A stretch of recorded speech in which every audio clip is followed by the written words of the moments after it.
Yo, what is going on, fellas? Welcome to a special impromptu episode of Second Guessing with Stressan. I'm your host, Garrett Williams. I don't have my sign behind me, aka Texans commenter.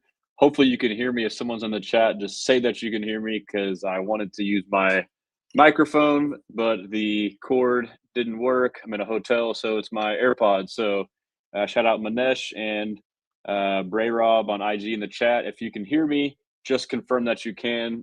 Thanks for the comment. Okay, my guy BG's got me audio good. So yeah, man, hope y'all are doing good. Shout out DWite on IG with the H Town. Thank you, Brayov, for pointing that out. Shout out Omar Villarreal. Appreciate that. My guy AD. I appreciate you, AD. Hope you're doing well, man.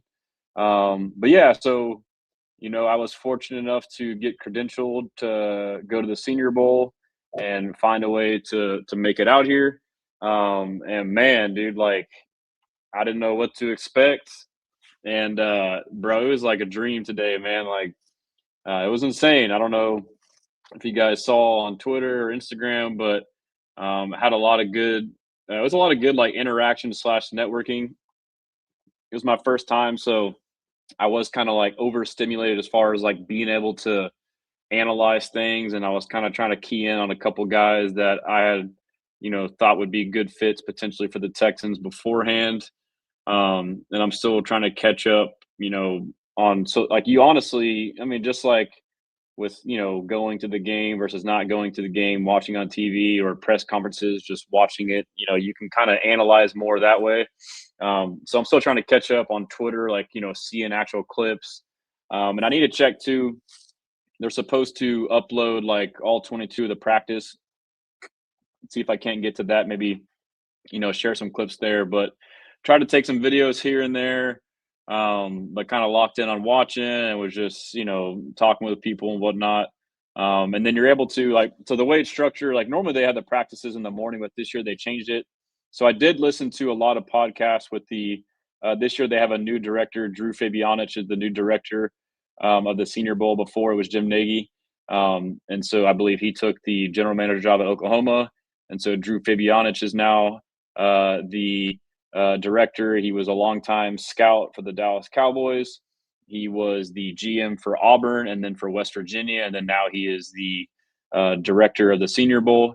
So I listened to like several podcasts with him going into it, kind of, hearing about the event, the changes, players to watch. But, they changed the practice schedule from morning to midday. And from what he was saying on various podcasts was, the Senior Bowl used to be like a networking event for coaches to try and get jobs. And so it sounds like he wanted to push the start times back to 1 to allow them to go out and socialize, maybe have some libations and network that way. So probably tomorrow I'll be out trying to rub elbows and try to just, shoot the shit with some coaches or GMs, see if I can't annoy somebody. But anyway, so they have the American and the national team, and they divide it into 2 practices, and it's like 1 to 3 and like 3 to 6. But then at the end of each practice, there's a 10-minute session where you can go on the field and talk to the players. But I should start off by saying, shout out El Heis on YouTube. What's the deal? What's good, my guy? Yeah, so I'm in a hotel like 20 minutes away. Found one on points. But anyways, I get an Uber. I have an awesome guy. Shout out Nick and the Uber. We had a good conversation. Oh, dude, he actually he told me he's kinfolk of Titus Howard. Kind of told him what I was doing. Shout out Mr. Optimistic. Yo, my guy. But yeah, I was kind of telling him, who I am, what I'm doing, where I'm going. And he's like, oh, Titus Howard, that's like my kinfolk, and they're from like this small town in Alabama. I forget the name, but it's like such a small town where they're all family. I grew up with them. So pretty crazy to hear that. But have them drive me through McDonald's. So I hadn't eaten all day.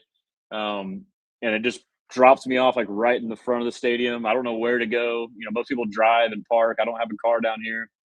And the very first person as he pulls up is I see Nick Caserio talking to Drew Rosenhaus and another agent. And I'm just like, oh my God, dude, this is insane. Like for me as a fanalist, I'm just like, literally pull up on Nick Caserio talking to Drew Rosenhaus. I believe if I'm getting him in trouble, I'm sure they communicate with agents, but he was talking to somebody. And so I just get out there and I call my buddy Johnny Dell. Shout out Johnny Dells, who I hung out with today. If y'all follow me, he was the guy from the Niners that I had an interview with. He is like, this dude is too smart for football. Like, I have a decent understanding of like X's and O's, but like he is like, he has the playbooks for the Niners and knows like all the terminology and the routes. He knows like every coordinator's scheme and principles on different zones aligned to different formations and where the back motions to. Like, he's just insane, dude. Like, all day he's just telling me all this stuff. I'm like, bro, like, I kind of get what you're saying, but like, you are just way too smart. Anyways, so I was calling Johnny to meet up with him, and I'm on the phone with him, and I'm like, I see Caserio. I don't want to bother him because I'm like, I'm not going to go. He's having an important conversation, and plus that's weird. And then someone's like, "Hey, you're like Stressans or something like that." And I look over, it's Cole Popovich. He's like, Cole Popovich like says, "What's up?" to me. I'm like, "Hey, let me call you back." I sit there. As soon as I get there, I spend like 10, 15 minutes just like chopping it up with Coach Cole Popovich, and like, dude, he is awesome, bro. So we had previous dialogue like in the DMs on Twitter, like when he first got hired.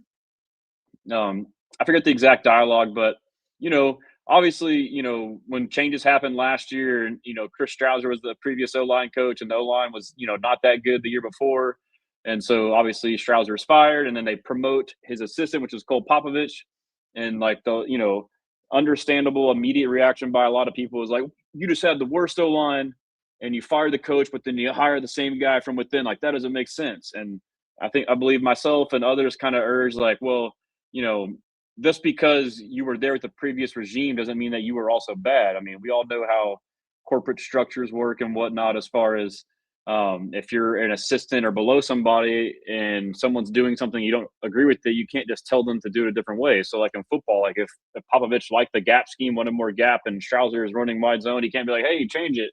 So that was basically what I was saying to him, or not saying to him, but that's basically I was doing that, and we had dialogue prior. And he like told me like I was under Dante Scarnecchia. I was like, I know, dude, and it was like friendly back and forth, like nothing crazy. And I guess I kind of took away like also meeting Caserio and Frank Ross, which I'll get to just after this. But like I kind of like learned like these people are aware of what's out there, like whether they consume it or not. But so I kind of talked about that. I was like, FYI, if I criticize you, that's just me and my personality. Like, and that's kind of like, and everything that I do, like, I'm real cognizant of like, these are people, like the players and coaches. So, and people can say like that, maybe I'm just, a glazer or biased or whatever. Like, yes, I am a fan. And yes, I probably lean optimistic, and I don't feel the need to criticize. I kind of wait, but I do it in a respectful way. So but like the way my brain works is like, I don't want to like meet someone like that and then be like, oh, you're the guy always talking crap. So I was like quick to be like, oh, by the way, dude, if I ever say anything, like I don't mean whatever. Like I kind of explain what I just explained to you guys. He's like, oh no, yeah, you're good, dude. I get it. Like y'all got jobs to do, even though it's not really a job for me. He's like, and he just like is super grounded, down to earth, understanding, basically talking about how like fans know what they're talking about. He's like, a lot of time what people say is true, and maybe sometimes not, but like just his understanding of like the way society is now. And got to talking little ball a little bit, like asking about O-line. I was like, oh yeah, there's some dogs in this O-line, huh? Like the guy that I mentioned, shout out AD, says Keelan Rutledge, like, oh, that one guy from Georgia Tech, the guy that's real tough that like almost had his foot amputated. He's like, yeah, I saw that. Like, that was. And so like, and then he talked about too, like the way the season ended, like they just didn't see it coming. It just sounded like, it didn't go the way they thought. Like he seemed like he was, disappointed and frustrated. And so I didn't really get into too much detail with him about it. And I don't think there was really, and obviously, and I don't want to say too much, not that he really told me anything, significant, but just out of respect to him, I'm not going to like just dive in on details. But he expressed that, and conveyed to me it's like they want to win. And then he did like say, just like talking about that in general, like there's a lot more that goes into it than people realize. So I don't know exactly like if that was specific, but in general, which to me that makes sense. Like people like me who I think I know what the hell I'm talking about. I may know basic X's and O's, but I'm probably posting stuff that's wrong all the time. So I just imagine if I was him and he happened to see me post something and blame some player or somebody or whatever and be completely wrong because I don't know because I'm not in the building or I don't know, the level of football they did. I know I'd be like, bro, screw you. Like, you don't know what you're talking. Like in my head, I would be doing that. So like to me, like him, like having that, you know, ability to be like, uh, it's not like I get it. Like it's crazy, dude. Like, so yeah, but that was like how my day started. And then, observing. And then, so on the first session, going down to the field, talking to players, I had a interview with Keelan Rutledge and Keelan, not sure how you pronounce it. And I tried like this little BS microphone and like held it up. And then I went back and played it. And it's like crackling in and out. And I'd asked him about his toughness. I had asked him about the injury. And he gave like a great answer on like, my attitude is like, I forget exactly what it was. If I would have known, I would have remembered and written it down. But then asked about the injury. And he said like how his toe was popping out from like a car wreck and played through it. And, basically he, played through an injury that a lot of people probably couldn't have. And as a result, in 2024, his tape suffered a bit because he's unselfish and a warrior. But then he came back this year and played well. But yeah, he was a great dude. I was trying to get an interview with Jennings Dunker, the big offensive tackle who is projected to move into right guard from Iowa, but he was out on the side and wouldn't come in there. And then I turn around, I see Cody Stutes. It was nice to meet Cody Stutes in person. And then I see Frank Ross and Nick Caserio, and they're just like right there. I'm just like, what's up? And like as I'm embracing him, he's like smiling. I was like, oh, I'm so and so. He's like, oh, I know. I was like, dude, this is freaking crazy. And again, like same kind of way to preface the combo for me, like I did with Cole Popovich. Like I've obviously like I am a believer in Caserio, but I have criticized him lately. And so I'm aware of that. And I'm like, man, like I'm shaking this guy's hand. I'm over here, talking down on him from time to time or whatever. And kind of the same thing, like, oh, like really respect you. This is awesome. FYI, if you see me on there, like I don't ever mean anything, whatever. And he's like, oh no, dude, I get it. Yeah. And like, and even Frank Ross, like, yeah, you guys got a job, dude. Like, do what y'all got to do. Like, and so like, it was, so the two things was like, one, they're aware of some of the stuff out there. Maybe Caserio isn't, but Caserio is really close to Sean Pendergast, who I've become friends with. So maybe he kind of knows who they are. Maybe he just sees my stuff. I'm sure because like a lot of stuff I post, it kind of gets populated and it maybe comes across whichever highlight, whatever it may be. But kind of forgot where I was going with that. But yeah, so I mean, they were super chill, super down to earth. And I'm like real cognizant too. Like I'm not trying to like force this convo. Like I'll talk as long as you want to talk, but I don't want you to feel like I'm just annoying you. So I felt like really uncomfortable and out of place. But they made me feel like totally normal. And believe it or not, we talked about the John Carroll wide receiver. I don't know if I had brought it up or they did, but I tweeted it when I saw it on the roster here, and I was like, "Oh no, we're gonna draft him." And I saw in warmups when he was just running routes on air, like simple out routes. I was like, that guy like showed good hands, good feet in the sidelines. Like that guy's pretty good. And then sure enough, makes a couple big plays. And so we talked about that. And then Frank Ross is like, yeah, man, he broke all my records because Frank Ross was a receiver at John Carroll. And then they're talking about how he's like from the Houston area. But I mean, it shouldn't be get blown out of proportion, but that's probably cool for them, even though we don't, like all that stuff necessarily as fans of John Carroll stuff, but like that's got to be cool for them because to them they still take pride in their small school to see that kid doing well. But then on top of that, so as far as the rest of the convo, I told them about Incarnate Word. I was trying to like prove myself to them that I'm obviously like a fanalist. I was like, but I have some knowledge of the game. Like, oh, I played at SFA, I played at Incarnate Word. My buddy's the head coach there. I'm like, oh, Incarnate Word in San Antonio, and the chief of staff or whatever it is for D'Amico Ryans, last name is Olson. His brother was the D line coach and now the current defensive coordinator for Incarnate Word, Ben Olson. Like, oh yeah, that's Olson's brother. I was like, yeah, like he's the DC now. So like made that connection. Told him too, like I'm friends with Gerard. I know Gerard Johnson, that is. So just trying to show like, hey, like I know I'm probably some annoying fan that posts a lot, but there is some merit to that. But like Yeah, it was crazy, and took a picture and, I would have assumed in my own dumb preconceived notions that Caserio would hate people like me and wouldn't show me the time of day. It just blew my mind. Like, I mean, it made me realize like we get all hyper focused as fans on players, coaches, staff, and think all this stuff about how they may act.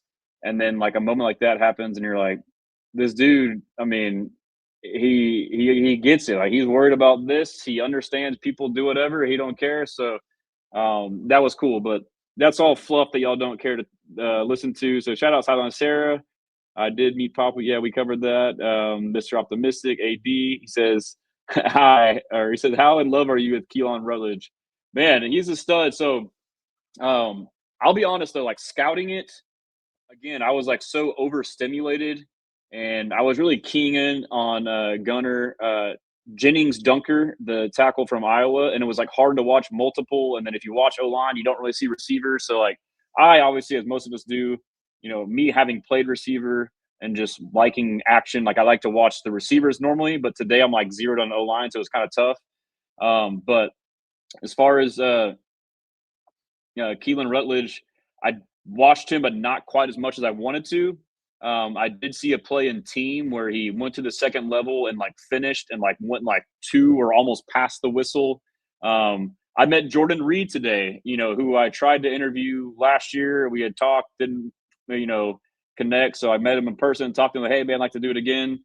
But he had a tweet today about Keelan Rutledge. He was going so hard that they had to get him to like back off early. I did see some one-on-ones, had a couple of good one-on-ones. I did see some one-on-ones where he got beat. He may have been playing a different position. I need to go and double check. But so again, like I can't, like I don't want to sit here and give an opinion and it be strong and wrong when I really don't know. Like I'm hoping to be able to get the film and look myself before I really like assert like any confident deal. But I will say, my buddy Fox put me on to his name is so hard, Jennings Dunker from Iowa, and he said he has a man crush on him. I got a man crush on him too, dude. I mean, as soon as the first practice happened and warm-ups are happening, you're like, who is that dude? He's like this jacked O lineman who's like, he's not some fat guy. Like he is like a lean, mean, but also big machine. Like legs, muscles just popping out. Like got the shirt rolled up. Like he just looks like a freaking badass dude. And so I was watching him, and I think he had a pretty damn good day. In team, he's a right tackle again. He played some right guard, new position for him. That's where he projects to go. He did have some struggles from a little bit from what I saw, like in one-on-ones, which was that right tackle, or I'm sorry, right guard. But he had some plays at right tackle and one-on-ones where he was absolutely mauling people. This guy is a beast, dude. And you can just tell by watching him, like his work ethic, like in drills, like he would run the play and then run right back to the line of scrimmage and get set. Like he seemed like he was like, really on it. So, but yeah, so I mean, I think both of those guys early on, from what I've seen, again, I didn't get the hyper focus as much, and you kind of got a lot of stuff going on. But Keelan Rutledge, can't say his name, Jennings Dunker. Both could play interior. Jake Slaughter, I interviewed him after practice, center from Florida. Didn't really get to watch him that close and personal, honestly. But I think the story of the day on both sides, really, and more so in the second practice with the American team, was the D-line. And everyone knew, like, when I listened to the director coming in, the D-line was like the strength of this Senior Bowl. And, they showed it, dude. Like there were several guys. I mean, I need to get the roster out. I was so unprepared. I was just like freaking out. Like didn't have a pen. Someone gave me a pen. I lost a pen. I was just maybe tomorrow I'll be like nerves calm and like, know how to do this stuff. But I mean, I saw a lot of good plays like in one-on-ones. Let me see if I can find it. And look, it's been in my pocket all day. It's all ripped up, the rosters.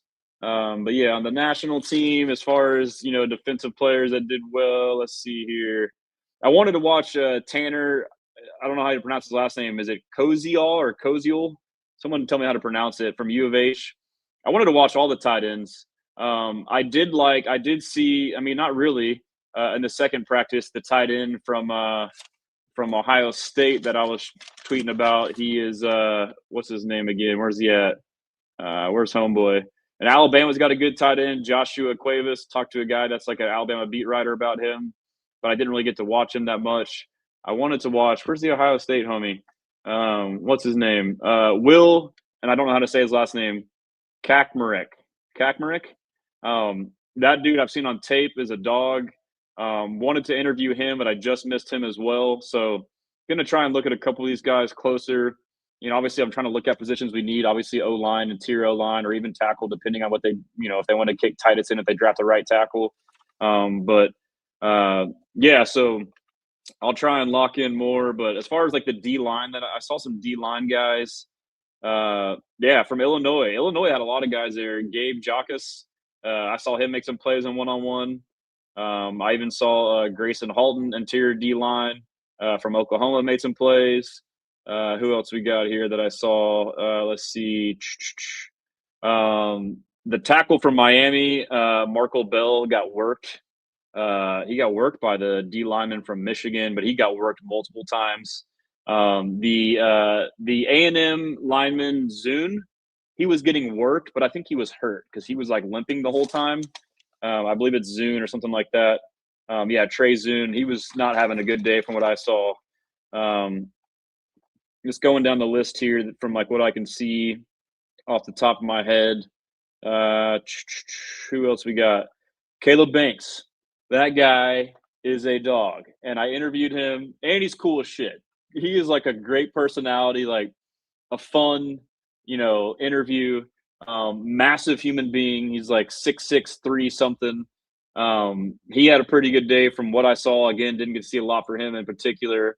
But as I walked up, someone was interviewing him, and they asked about a favorite college game or moment, and he said it was when they beat Ole Miss or something like that, and was like talking about Jackson Dart, and was like kind of chirping. Like, I can't say too much, I'll get in trouble.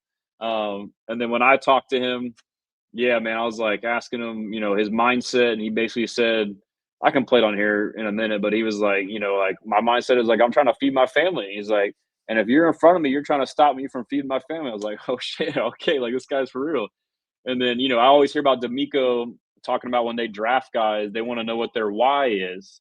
And so that's when I heard that, I'm like, oh, that's his why. So I was like, so what would you say your why is? Is it your family, is what you're saying? He's like, absolutely. He's like, yeah, here today, my mom's in the stands. He's like, I'm not getting embarrassed in front of my mom. Like, I'm trying to whoop the guy's ass in front of me because of that.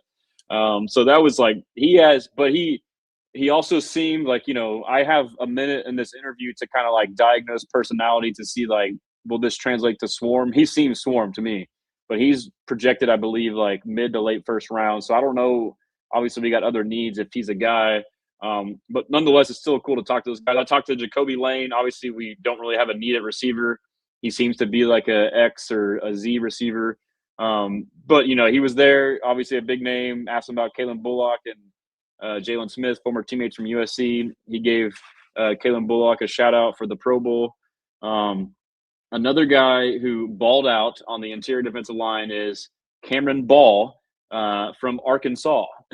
I did not mean to make that rhyme. But Cameron Ball, that dude made some plays. I didn't even know who he was. I was like, who's that guy? And I looked at his name. And next time it comes up one-on-one, who's that? Oh, it's that guy again. Shit. So those were some that I noticed there. Let me see if there's any more. It's just tough in the moment, dude. Overstimulated. Can't really see everything. But yeah, let me get to and tell me what y'all observed. I mean, I trust y'all and y'all's eyes, so I think that y'all have probably digested more than I did, honestly. So I was just like in fantasy land after meeting Caserio and Frank Ross, the boss. So let me know what y'all saw. Rolling Cyclone on IG. What positions did you think the Texans should go after this draft? So I mean, as far as positions of needs, it's O-line. And, depending on what they want to do with Titus Howard, like my guess in general is they probably like these guys that are flexible. That seems to be their mantra, guys that can play tackle or whatever. So they could take a guy like Jennings Dunker who can be a tackle or a guard. And then, that gives you flexibility. Or you take a Keelan Rutledge. I was Pinion, I believe. What's the guy's name from Oregon? He was on the roster and then scratched. So I was looking to watch him.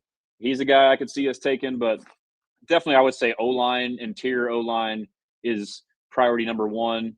you could argue we could take 2 guards and a center if you really wanted to, or get them in free agency. I don't know if they'll move on from Jake Andrews or not. I'm not sure. Supposedly, I talked to Aaron Wilson. He told me, the guy that reported the, news about the Panthers center and interest there isn't necessarily like a legit report. And so you got to kind of like know who who says what and how much stake to put into it. But yeah, I would say interior O line.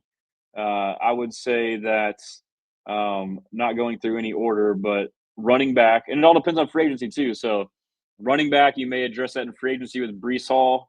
I know people were saying David Montgomery, but from what I looked at, David Montgomery is not a free agent, correct? So, but yeah, you do wonder though, what kind of back do they want? Do they want like the big bruiser physical back because he's inside runs, or would Brees Hall still be a fit? I would still like him. I mean, you can still work your offense around him, but running back is definitely a need. Obviously, Joe Mixon, if you can bring him back and he's healthy, he's under contract. That would be the best case scenario, in my opinion, which he posted a couple things on his Instagram story about coming back. So it seems like he wants to be back. Hopefully that's the case. That would be a massive boost for us. I felt like on offense, I thought Woody Marks did good, but like it felt like they were kind of blindsided by the Mixon thing. And with unclarity, and then next thing you know, you're waiting on it. It's past the trade deadline. It's like, damn, he's not going to play. But I feel like we missed that playmaker ability, and maybe Woody can be that guy, but he's a rookie and doesn't want to. And when I say playmaker, like, hey, this is 24 dive or 22 duo, whatever it is. Hey, you're supposed to run right here. And Woody being a rookie and not wanting to be chewed out in the coach's room is just a total assumption on my end. Like, going where he's supposed to. Whereas someone like Joe Mixon, a veteran who's proven and made, hey, here's the play right here. No, fuck that. I'm going to bounce that bitch over here and get 20, 30 yards. So I feel like we didn't bounce backside a lot. I felt like we never bounced outside. If you watch the Seahawks, Kenneth Walker, like almost all his runs were him. He's just bouncing shit outside, or he's making a guy miss and then going this way. Like, so I think Woody could improve at that. Maybe it's just a rookie thing. But we do miss a back like a Joe Mixon or a Brees Hall, or you could look at somebody in the draft. So I would say needs interior line, running back, tight end. Cade Stover's hurt, probably coming. We don't know how long. The Schultz injury isn't as bad as we thought. Brevin Jordan's coming back. But, Cade Stover seemed like he was ready for, a bounce back year, got injured, and then came back and was kind of showed some good. And then late in the year, as far as blocking, which is most important, had some moments that weren't the best. So, but at the very least, you probably need depth there. But like, I would want like a big blocking tight end, which the guy from Ohio State would fit that. And Brevin can kind of be like the receiving H-back tight end type guy. Hopefully he's healthy. So you got interior line, running back, tight end, and then interior defensive line. I mean, I know we always kind of just fill that in free agency with like cheap veterans, but you got a lot of free agents: Sheldon Rankins, Tim Settle Jr. I'm not sure about Mario Edwards. You really just have Tommy Togiai, who's on like a 1-year deal for like 2-something million, which is a great deal. But yeah, so I mean, even if you re-sign those veterans or sign other veterans, you probably need to draft one in the draft. So that's kind of like the 4 that I'm zeroed in on. You could probably argue that you need strong safety depth behind Jalen Reed. We saw that being a position in flux this year. And let's get to the comments. Sarah says, and does Pop know he's the fan favorite? Yeah, so I made sure to let him know. I told him that. I said, I know like initially people might have thought like, why would they hire this guy when he's in the system? And I was like, but just so you know, from what I see as like a fan, like, people like are in love with you. So yeah, I literally told him that. I was like, people love you, dude. Like, you've done an awesome job. And he's definitely a lunch pail guy. Shout out Brandon. El Heist, the line did improve, but wow, now I'm curious to see what happens with better talents. Yeah, that's true. Silent Sarah says, I bet he was frustrated. He was given backups to work with against his old team. I mean, maybe like he didn't really signal that to me. I think he was just, not happy with their performance. And I believe I talked about weather to him, and he kind of downplayed it. Yeah, I talked about weather. I was like, yeah, but weather is a factor too, man. I was like, it kind of bothers me like no one's talking about weather. He's like, well, it's not like a big deal. It's not like they're going and practicing it all the time too. So he downplayed the weather. It's just like them, doing their job. Mr. Optimistic says sometimes we speak with a broken heart. Yeah, we're fans, dude. They understand it. Life of Colby is that Tate Rutledge brother, the line from Georgia from last year. Rutledge and Ratledge are different. I think it's Rutledge and then Ratledge. But you could probably think that they play similar. Sideline Sarah, did you see Coach Pop talking to any players? So I didn't really zero in on who was talking to who. And then Brandon says D'Amico there. Did they mention if he would be? I did not see him, but dude, if I meet D'Amico Ryans tomorrow, I will freaking cry. That's embarrassing to say as a grown ass man, but I would probably cry. I'd be like, "What's up, dude?" Yeah, Claire, tight end. Is he in here? I can't remember if he's in here. From Ohio State, good tight end to get. And then Colby says, guy from Oregon, yeah, he was not there. And then he says that we need some linemen that want to get nasty and punish people. Yep. I got that from the mentality from Slaughter and from Rutledge. They definitely have that mindset. I got to get an interview with Dunker tomorrow because I guarantee you he's like that too. Mixon and Woody would be a nasty duo. I agree. Shadow people on IG says Rolling Cyclone. If you can confirm that, what did you ask? Let's see. Let me scroll up. What are your thoughts? He said he saw on Instagram that the Texans were starting Davis Mills over CJ this coming season. I did not see that, and I don't think that will happen. And I am working on an article right now. I was up late last night working on it, and maybe I'll release it next week, just given the timing of the Senior Bowl. But I think that they're going to give CJ Stroud an extension. And I'll kind of give my opinion on where I'm at with that. Obviously, the fifth-year option's a no-brainer. Just financially, it makes total sense to lock him in at $26.5 million. That's regardless of where you're at currently or in the future on CJ Stroud. That's a steal. But given the track record and the history of Nick Caserio, players they drafted that have played well. I mean, Stroud has played well. The overall bigger picture is pretty damn good, as opposed to just the playoff games and second year. As bad as it felt, I feel like the first year was way overhyped, and then the second year was not good, but we felt like it was down here because we put the first year up here. And this year I thought was not nearly as bad as what people are pointing out to be, in my opinion, throughout the year. And really this turnover thing is he's never been a turnover prone guy, which I'm breaking down in the article with numbers and stats. And, unfortunately he did have two of the worst ones at the worst time, but then also the argument of him not performing on the big stage. He's always performed on the big stage before that, Ohio State, Georgia game. He's won us big playoff games. He's won us these Colts games in back-to-back years to get us into the playoffs, which are basically playoff games. So I don't buy that either. I get we're currently frustrated in the moment. And hearing Caserio in the presser talking about, we look at the body of work, not this one game, or if you want to talk about one game is the Chiefs game that he won. So I'm telling y'all what he's saying, him saying it's the body of work over that. And they did that. And so, doing it early, and then guys that are highly drafted that fit the character, the swarm, Stroud, you can argue he doesn't have that dog fire. That's different. But as far as the character culture guy, locker room, he is the glue in this team. He's not going to mess up and do things wrong. He's not a character issue guy. So I think a part of that is going to be, so you couple that with, sorry, losing my train of thought. The extension on Stroud and why I think they will. Caserio, extend guys early, character, and then body of work. And he's proven it to them. They've seen what they've seen. They're not going to overweigh. That's what I believe, and maybe I'm wrong. But you look at Nico Collins, it was a big question from all of us, or many of us. I very much believed in Nico Collins and was pro, early extension pause on Nico. And I'm glad they did, and it turned out to be one of the biggest steals. But everyone was oh, he needs to prove it again another year. But my argument is we just saw it. We saw it. Once you see it, it's there. So. And they extended him, and it was an awesome idea. And then Jalen Petrie, same thing. He's a early drafted guy, high character swarm guy. The previous year, balled the hell out. He showed it. People were oh, he needs to prove it again. No, if you've seen it and you know it, you don't need to wait another year and then have to pay him or potentially lose him. So same thing with Petrie. Did it early, and now he played an all-pro this year, and it paid off. So I think it'll be the same with Stroud, honestly. But yeah, Rolling Cyclone says Nick Cayley is still adapting. I agree. He says Stroud is still very young. I agree. Yeah, it is what it is. Like, I mean, um, and we have to remember too, you get a fifth year option and then you extend them. And then also on top of that, you normally backload those years. So like this mega cap hit won't be until down the road. So, but anyways, I'm working on an article on that. Mr. Optimistic says I could see him getting extended. I think it needs to be in season though. A lot to push back if that happens right now.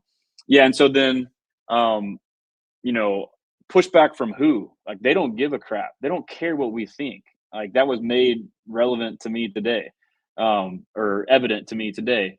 But like this is also like in a time where he's being attacked and questioned, and maybe he's thinking in his head like his confidence, like, "Am I the guy?" I don't think he's thinking that, but like if you now come in with a contract and say like, "We don't believe that shit. You're our guy," that could be a tool for them as far as their thought process is like this shows you like, hey, like F all that, like, dude, yes, lock in, we got you. So I think that's an element.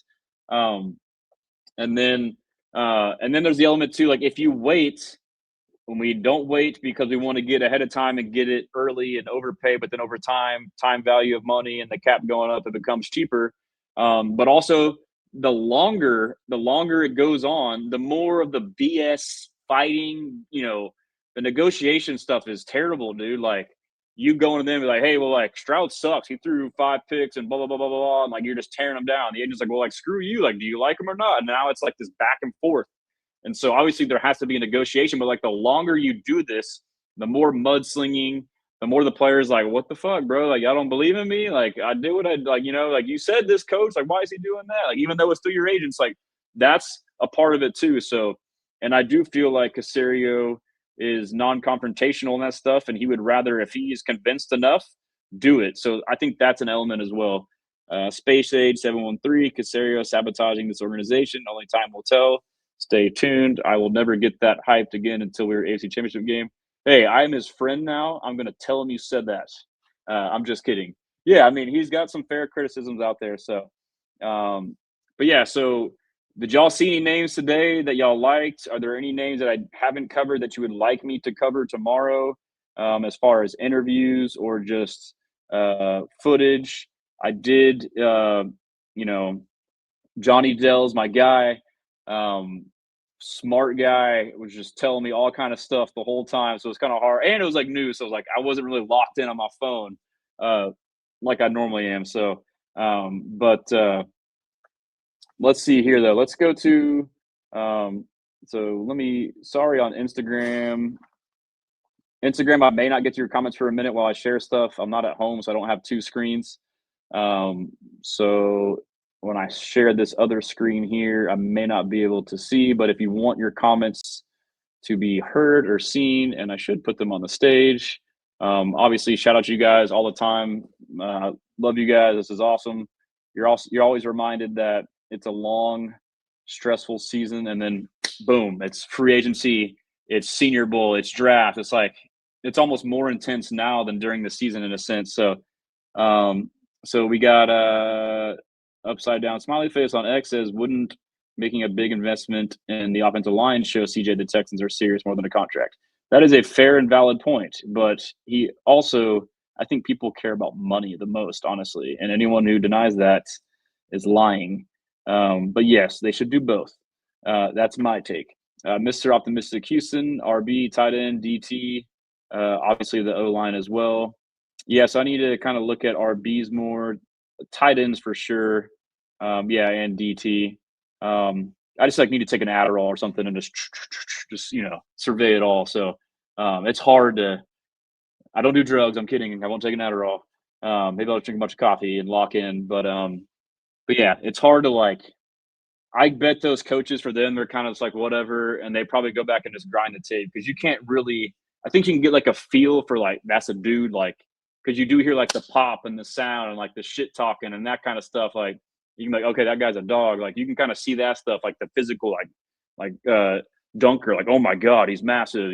Pause. Like think stuff like that, but it's hard to like really go in there. Like I was wondering that too because I was like, this is hard for me. Like I bet these GMs like either have a couple guys or they're kind of just doing like a generic because you can stress yourself out trying to like see everything at once.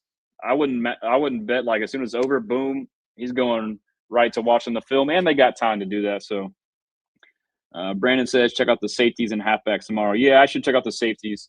There's some good safeties there. Let's see. So let me share my tab instead. Present screen, share screen. We'll go to here. And yeah, so there's me, Inception. I made a little compilation, and this will be a compilation of Jennings Dunker. It's just like the clips that I got, so it's not like a highlight reel, and you got to try and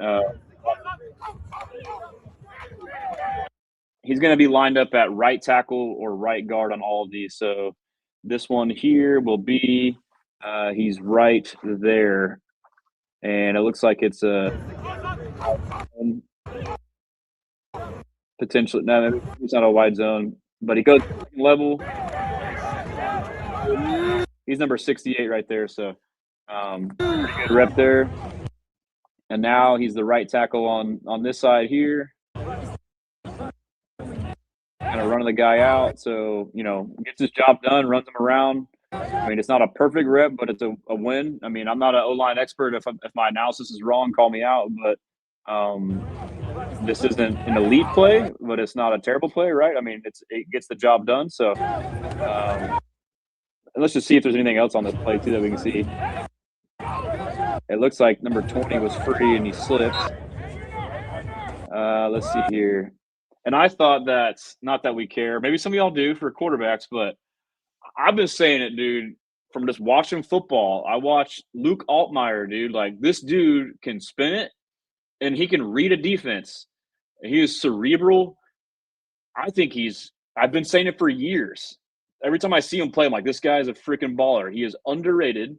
And I thought I didn't zero in on the quarterbacks, but like you can tell when passes are being made. I thought he was the best quarterback today. I don't know if y'all probably got to watch it live on NFL Network, but that dude's a baller, dude. Anyhow, here's Diego Pavia. Is that Diego Pavia? Is he left-handed? Here's a rep of Dunker again at right tackle again. Oh, it's the same one. All right. We'll go to the next play. One-on-ones. Here's Dunker against let's see who that is. Is that number 9? Is that what's his face from Clemson? The dog. What's his name? No, is it Woods? What's his name? Number 9 from Clemson. Great radio here, boys. I should know his name. He's the best freaking guy in the draft, and I'm blanking on it right now. Yeah, it might be Parker. So let me see here. Where is they got these things all discombobulated as far as order goes. American, number 9. So it's going to be national. Number 9 on the national squad is TJ Parker. That's who he's going against. This is a great. You want to see this, and let's see where he's at. Is he at right guard? So he's at right guard, a position he hasn't played, but one that they want him to play in the NFL. So, hand fighting. I mean, he gets driven back. I don't know how you really evaluate that rep. It seems like both kind of win. I mean, I'm not an O-line expert, so chime in if you have a strong opinion and if I'm saying some dumb stuff. But it seems like a decent rep, but if you had to lean, he probably lost on the pushback. I heard Diego's shorter than Kyler Murray. Yeah, I saw his measurements came out. I didn't really pay attention to his height out there. And then Kenneth Walker's a free agent this year. I saw that, dude. Kenneth Walker is a baller, bro. Underrated. Space Age says, I'm normally hyped for the draft, not this year. We kept Pierce for too long. We had a chance to draft Kenneth Walker.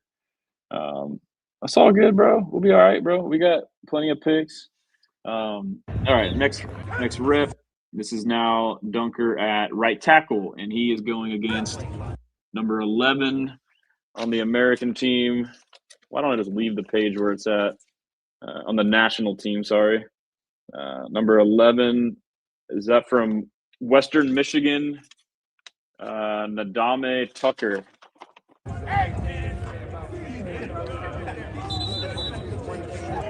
I mean, that seemed to be a good rep. Again, not an expert. You let him run around the ring outside and wash him out.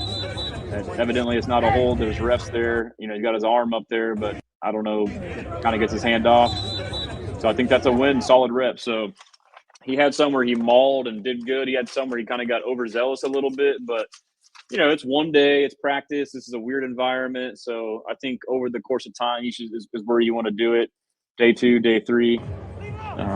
And so this one will be, where'd he go? Did I miss him on this one? This is a team rep. Let's see here.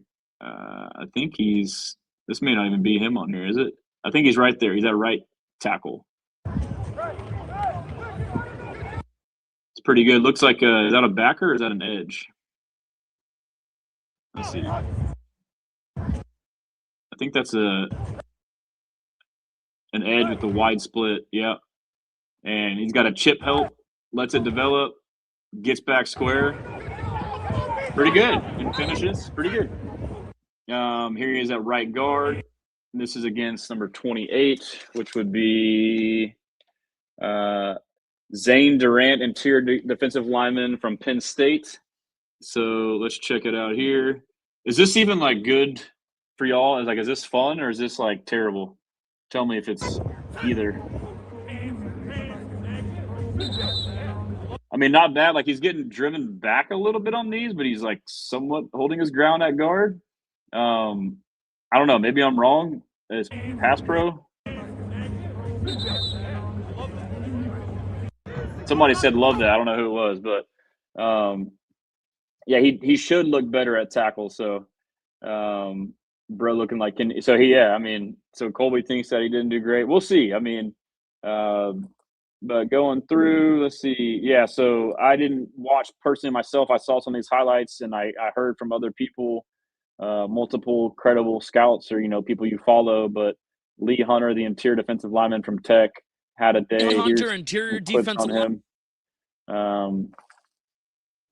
I guess we can listen to this guy's favorite voice. Rep of the day. Lineman from Texas Tech is a strong. Lee Hunter, interior defensive lineman from Texas Tech, is a strong man. This was my favorite rep of the day. In team drill, a run play, watch, he's going to get double teamed right at the snap, but he's going to hold his ground, get the run stop. You cannot move him, and coach is going to love it too. Come over, give him a pat on the head. He was tested a lot as a pass rusher as the bell goes off. Dude, that A&M guy, number 60, is that who that is? He was terrible, man, but I think he was hurt. That's a different A&M guy. Or is that a different A&M guy? No, that's Trey Zune, yeah. The Senior Bowl practice, he got a lot of reps today, and you could see the strength. It was. And that's against the Iowa has a center too, or I'm sorry, Iowa has another O-lineman, Bo Stevens, and I didn't look at as much as I should have. And then they also had, but Iowa, they had the whatever award for the best O-line in the nation. He got a lot of reps today, and you could see the strength. It wasn't always perfect, but the strength is there for Lee Hunter. Over 30 tackles for loss over the last 3 seasons. Offers a little bit of upside as a pass rusher, but he is strong. Lee Hunter. Yeah, so he had a day. Let's see what else we got. Lance Zierlein said he saw you on the plane ahead in Mobile. Love the content, man. This is great stuff. Oh, dope. Did he say that on radio? Yeah, so, dude, I feel like I've only flown in a small plane a couple of times. And it kind of blew my mind when I went to my gate, and it was 5 gates in one because it's a bunch of small flights. And then you walk outside, down this little tarmac, and it's this little tiny plane.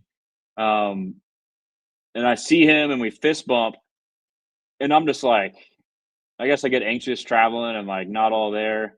And I get down, sit down. I was like, oh shit! And I didn't know for sure. I get weird sometimes too, socially. I'm sure we all do. I was like, that feels and looks like Lance Zierlein. I've met him once in person before at the ESPN studios when I used to do a bit with Jeremy and Joel. I was there early, and we sat there and broke down film on his PFF Ultimate. But so yeah, I've only besides that, I've only seen him on air, and I wasn't quite sure. It looks like him, but I'm not sure. But I still fist bumped him, and I was like, you know what, that was Lance. And I went down, hey, what's up, Lance? Sorry. And yeah, so we met on the plane, and then I meant to get his number after, didn't do it, and then saw him today and got his number. And Lance is an awesome guy, dude. So I'll have to tell him, man, if you need like a little minion, I'll be your guy. SB 3220 says left tackle Ursery, left guard Prignon, Vega, center Cade Mays, right guard Keelan, Rutt, LT right tackle Titus. A man can only dream. Hey man, I'm with it. Yeah, but someone says guns up. That would be for Texas Tech for Lee Hunter. But yeah, so this Illinois guy, Gabe Jacas, I believe is how you pronounce it. He had a day too, and this is against that's against our boy Slaughter right there. So and part of it too, I saw like a coach say like, a lot of O linemen don't come prepared for this. And I guess if you think about it, like a lot of these guys haven't played for weeks and a month or months, and they're probably doing combine training. And so it's probably tough the first day to put pads on to be the O lineman as opposed to the D lineman. It would just be my guess if you had to pick one side or the other. So you kind of have to remember that in context. Like, one, the D line is probably more talented, but two, the drill, the way things are going, initially is set up for them. So, yeah, shout out Cody Stutes. Saw Cody, met Cody for the first time. Great guy. Dude, Cody is on his stuff, dude. Like, I should have been doing what he was doing, but I was just kind of like freaking out, socializing. But he was locked the hell in. Was seeing if he wanted to grab a bite with me and my buddy afterwards. He's like, I got to work. I'm going to do this. So, like, he is like, dude, shout out Cody Stutes. Let's see here. And then here's a rep from, Derek Moose. That's the same guy. He had a rep in this guy.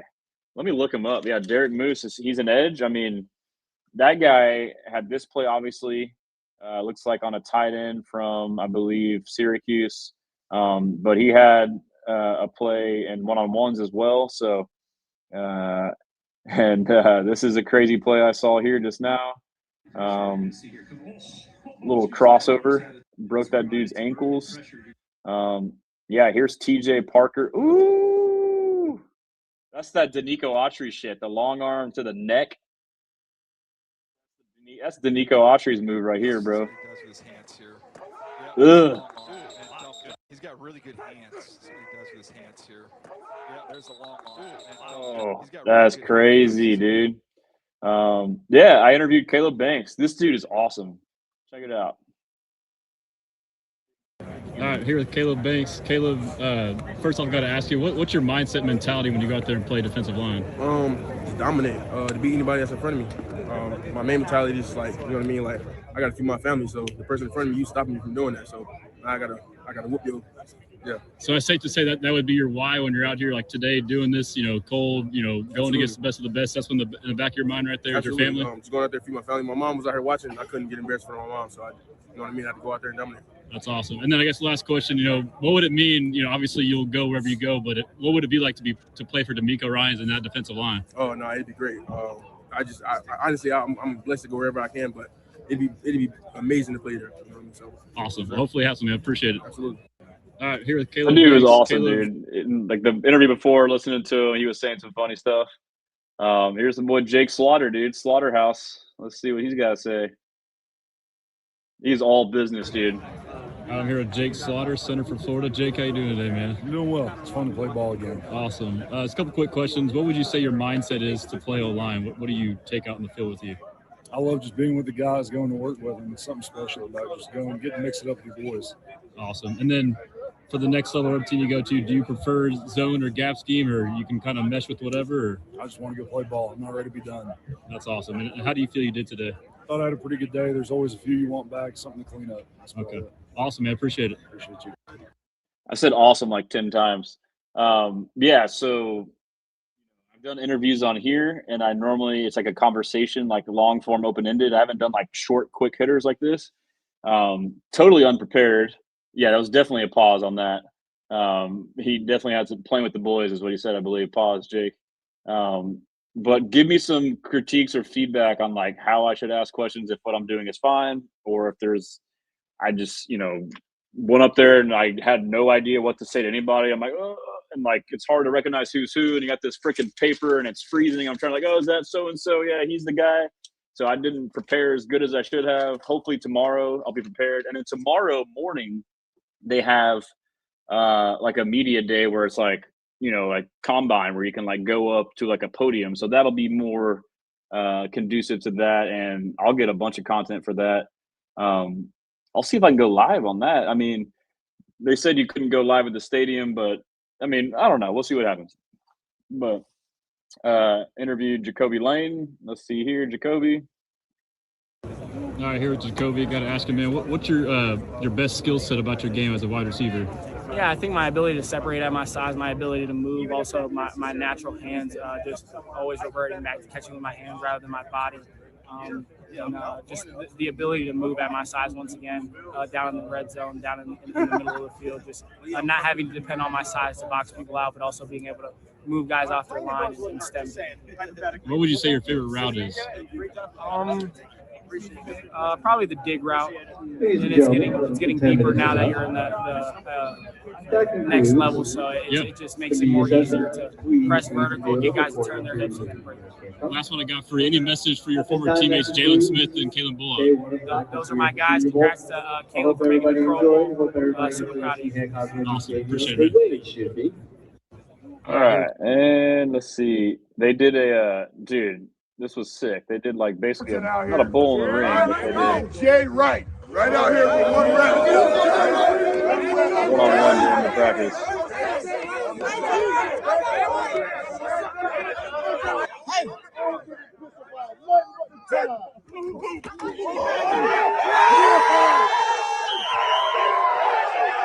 Bro, he ate that shit. Who is that? Number 77? That's gonna be on the American Jeremiah Wright, dude. Yeah, so I mean, we'll see. Stuff will kind of find its way out. Mr. Optimistic says, ask about if they've met with Houston. Yeah, so I guess they can meet during here. I just don't want to be like annoying. Is that intrusive or not? But yeah, I think I'll do it. But yeah, TJ Parker, that's another angle of the stiff arm. Oh yeah, dude. This is Derek Moore again, dude. This guy had a day. Look at this. Look at this. Just bulldozing. Who is it? He's bulldozing the tackle from Miami, Markel Bell. I saw Markel Bell get owned several times. Again, one day, but today wasn't a great day for him. Let's see what else we got. Yeah, Luke Altmaier was greeted by his dog. What's the pup's name? Peaches. Peaches. I had to interrupt a moment and ask him what his dog's name was, but that was a cool moment. Yeah, just me and the homies, dude. I mean, they're actually smiling. This is like genuine. Like he was like legit nice guy, like super nice guy. Like wanted to go have some beers with him. I don't think Caserio would drink, but I'm sure Frank would. But let me hang out, guys. Put me on staff. Let me consult. Let me do something. Come on, man. Yeah, that was insane, dude. Insane. Yeah, damn, I had an interview with Keelan Rutledge and Mike messed it up. But dog is what I would say. Excited to watch him again tomorrow. And yeah, just Jennings Dunker. Just the first thing I noticed when I got there, I was like, look at this guy.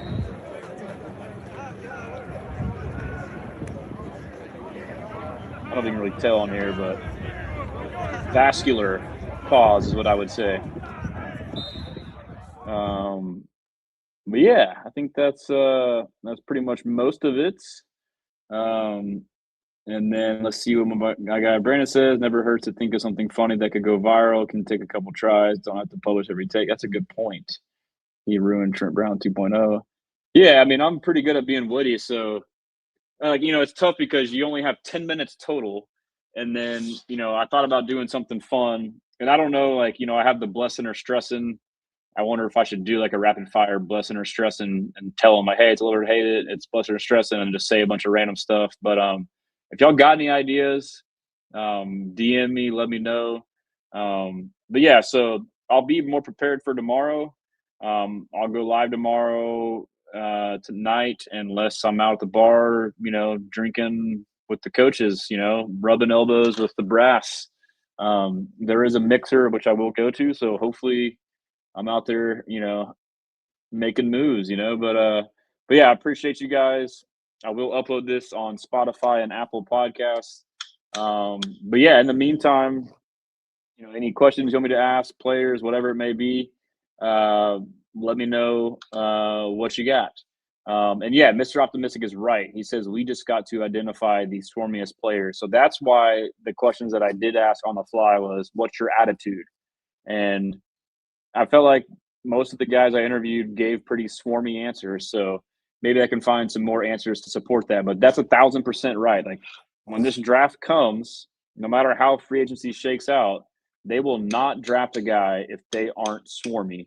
And that's evident. And they've said it too. And I think it's a sound philosophy. So that's a good point. I appreciate that. Mr. Optimistic, Brandon Halam says, could you think of what has the candidates blessing or stressing and ask? Could you think of what has what do you mean candidates? Huh. Could you think of what has you're talking about the interviewers? Yeah, I could brainstorm some stuff. Maybe I'll drink a couple beers in the concession stand before to kind of loosen me up and just let it loose. But yeah, I appreciate you guys. I had fun. I'll have some articles coming out, maybe do an article recapping the Senior Bowl. I got one on CJ's contract extension. He said he's just calling all the prospects candidates. But yeah, I'll have more stuff coming, man. Yeah, had a great day. It was a top 5 day right there. It was insane. But let me see here. Let me stop sharing so I can say goodbye proper. Oh, nope. I don't want to leave studio. How do I stop sharing? And yeah, so I'll be out of here. I appreciate you guys. Love you guys. And hopefully see y'all tomorrow. Be blessing.